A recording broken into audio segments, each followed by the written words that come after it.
If you're in your 20s, I made this video for you. I'm 31 and I definitely don't have life figured out, far from it, but I want to share 12 lessons that I wish I knew at 20, backed by research, culture, and some gems I've learned along the way. Let's dive in. The first thing is that self-fulfillment comes from you, not them. At 20, social status feels like everything: who your friends are, how many people like you, follow you, and invite you. But the foundation of long-lasting fulfillment comes from one thing: what you think about yourself. The narrative of how you feel about yourself is reinforced within the mind. And this narrative is based on two things. Did you do the things you said you were going to do? And did you act in line with your values? Psychologist Albert Bandura calls this self-efficacy, your belief in your ability to follow through. Other studies show that self-integrity, acting in line with your values, boosts your well-being more than receiving validation from others. So ask yourself, did I do what I said I was going to do? And when no one is watching, did I live in line with my values? Regardless if the world rewards you for these things, that's where deep self-confidence comes from. Number 2, have 3 things you're building. You don't need to know your one true calling at 20. If you do, congratulations, I'm so jealous. But you probably won't, and that's okay. But what you do need to do is focus. Pick 3 things you're working on, personally, professionally, and physically. I learned this in the context of success in your career. Have 3 things you're building at the same time. A Harvard Business Review piece on goal setting showed that if you have 2 to 3 focused, attainable goals, this increases your long-term motivation and mental clarity. For example, currently I'm working on 3 things: sharing ideas on YouTube over here, being a better clinician in the NHS, and expanding my education business. The 3 things that you choose have to be renegotiated regularly. I recommend every quarter. Be open to new ideas and projects, but don't take on too much, because know that your energy is limited and you may need to be equally as open to closing things down. For me, 3 is the magic number. 3, that's the magic number. So don't do things by half. These 3 things should be so clear that if someone asks you, hey, what are you up to? You should be confident and say, I'm up to this, this, and this. Number 3, choose 3 opinions that matter. Everyone has an opinion. Most of them don't matter. So don't take them to heart. Create 2 filters when judging opinions. Are they expert in their field? And are they a well-wishing friend? That's it. Having both is rare, 1 is enough. Dunbar's research shows that we can emotionally manage about 5 close relationships at a time. I'm recommending just choosing 3. Think to yourself, with what I'm doing at the moment, would these 3 people be really happy and approve? If the answer is no, reflect deeper on why that's the answer. That's not to say that you don't trust your intuition, but we're social creatures and we seek validation from others. So this tool helps us have a sounding board for the decisions we make. Everything else is just noise. Number 4, make a list of everyone you know. I learned this at the University of Oxford.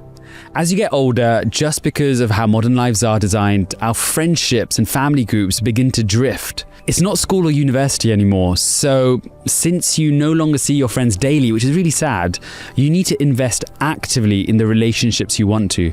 This is hard and requires commitment, but when life gets busy, it's really important. According to Harvard's 85-year study of adult development, strong relationships are the #1 predictor of happiness and health. The only way to keep on top of that is something that sounds really brutal, but is necessary. You need to make a list of everyone in your life and categorize them as inner circle, outer circle, and acquaintances. That way, you know who to spend time with and check in with the most. Now, hopefully, and of course, depending on your relationship with them, try and keep your parents front and center. By the time you turn 18, you've already spent 90% of your in-person time with your parents. And from 20 to 30, while you're enjoying your youth, I've noticed that they get older fast. So make sure you make time for them. Number 5, time goes into exponential mode now, so put in the reps. There's a beautiful idea I saw somewhere on the internet. If you can find it, please put it in the comments. I don't know if you felt it, but when you get older, you experience time as 1 divided by your age. At 5, a year is 1/5, so 20% of your life. At 25, it's 1/25, so it's 4% of your life. It's casually called temporal compression by psychologists, who have also shown that the brain perceives time differently the older we get. That is why it feels like time is speeding up, and you question, how is it summer already? So the lesson? Put in the reps in your 20s, whether it's your craft, your relationships, or your health. Repetition compounds. So doing the simple things over and over and over again will set you apart when you're my age. The earlier you start, the more powerful the momentum becomes. Number 6, protect your attention like your life depends on it. You already know this, and so do I, but your life is simply a stitched up timeline on what you choose to spend your attention on. I say attention and not time because we don't choose time. Time is something that happens to us. We choose attention. The average person spends more than 3 hours a day on their phone. That's 50 full days a year. There's nothing wrong with that if it brings you joy, but if it's distracting you, it's a problem. In fact, it takes the average person 23 minutes to refocus after distraction. Your attention is your life. If you give it away cheaply, don't be surprised if it starts to feel cheap too. Number 7, don't get trapped by relationship dogma. You don't have to be married by 30. You don't have to date who your friends approve of. And you definitely don't have to do what is the norm in your community. Groupthink is very real and a very comfortable place to be in. But it can be self-sabotage if you ignore your gut. At the same time, don't let your values and beliefs turn into walls. Sometimes we turn off certain people because they believe this or they believe that, even though we've heard it through the grapevine. Learn to listen to your friends without reacting. That's where deeper connection lives. If we base all our friendships on everyone agreeing with us, they're not really friendships. Number 8, learn to sleep. Yeah. Money never sleeps, pal. Sleep isn't just recovery. It's about performance, health, and happiness. I grew up sleeping in a room with a big boiler tank. It got so hot in my room at night, but I didn't know any differently, that I thought it was normal to have poor sleep and to have the health conditions that come along with it. The average person spends 26 years of their life sleeping, but we don't really think about how to make the most of those 26 hours. According to neuroscientist Matthew Walker, sleep affects memory, creativity, focus, and mood.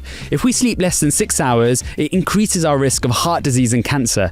Sleeping more than 8 hours allows your brain to actually rewire properly. Your 20s are definitely about wild late night adventures, but on those routine days, make sleep sacred. Lights out, same time, no screen. It's actually the cheapest productivity hack on earth. Number 9, learn how to invest. If you invest £200 a month from age 20, you could retire with over $1 million. Start at 30 like me, unfortunately you probably end up with half of that. That's the power of compounding and what Einstein allegedly called the 8th wonder of the world. It applies to relationships, skills, kindness, lifting weights, and anything else you can think of. Why this is especially important for money though, is that a lot of what you can and can't do in the future, stress and joy, is based on our relationship with money. The romantic in me believes that money doesn't bring happiness. But the realist in me knows it's essential to facilitate the things that do. Build those habits now, because whatever you do repeatedly with intention multiplies. Number 10, art, music, and play are not optional. There is a reason why every culture dances, sings, and tells stories. Play isn't childish, it's part of the human condition. The World Health Organization found that engaging in the arts improves mental health, social connection, and brain development. I think this is a really stupid example for my life, but I'll tell you anyway. I grew up in northwest London with a staple diet of listening to R&B and hip hop. That's literally all I listened to. I remember convincing my immigrant parents to buy me 50 Cent's Get Rich or Die Trying at age 10 because it was part of school. However, I vividly remember a few years later being on the bus with a school friend and he allowed me to listen on his headphones on his iPod. It was Seven Nation Army by the White Stripes. And I remember thinking, damn, what is this rock music? And I want to learn the electric guitar. Art changes your whole conception about creativity. So don't just consume it. Participate in art, music, and play. Play the guitar, dance badly, write poetry, meditate, make YouTube videos like this. Whatever it is, these things are the things that keep the soul alive. Number 11 is study philosophy and spirituality. Most of the things you read these days is trying to sell you something, and it's usually online. But the best ideas are at the cutting edge of modern science, but steeped in that old ancient antiquity. The classics, the Eastern texts, the Abrahamic texts, and all the philosophies and philosophers that bridge them. These aren't self-help, but they're guides for the soul. Pew Research found that regular spiritual reflection is associated with a 23% higher level of life satisfaction. Reading these texts in an open-minded way not only will teach us things not found on the beaten path, but it will also help us make sense of it all. These things are not the things that help us build a career, but they help us find meaning. And number 12, be humble. You're not supposed to know yet. At 20, I didn't realize I was a dumb kid. I thought I had it all figured out, but I really didn't. Being humble is a secret ingredient to help you absorb wisdom of others. In Indian culture, we touch the feet of elders, not out of superstition, but because of the realization that wisdom passes to those who are humble. You can't add water to a cup that's already full. Humility is not about having low self-esteem. It's the opposite, and I love these two definitions. Humility means to be honest. Honest that you may not know a lot, but honest that you have the infinite capacity to learn. And this is the classic definition by C.S. Lewis. Humility means not to think less of yourself, but to think of yourself less. If you want to go far in your 20s, don't rush to seem wise. Slow down, listen and learn. Real maturity is knowing how much you don't know and staying in the game of curiosity anyway. Hey guys, thank you so much for watching. So those are the 12 lessons I wish I knew at 20. No silver bullets, no shortcuts, just truths that matter if you actually apply them. If one of them landed, please drop it on the comments. And also, if you want more content that helps build better nations and better lives, hit that subscribe button. Thank you so much for watching. I'm so grateful. See you in the next one.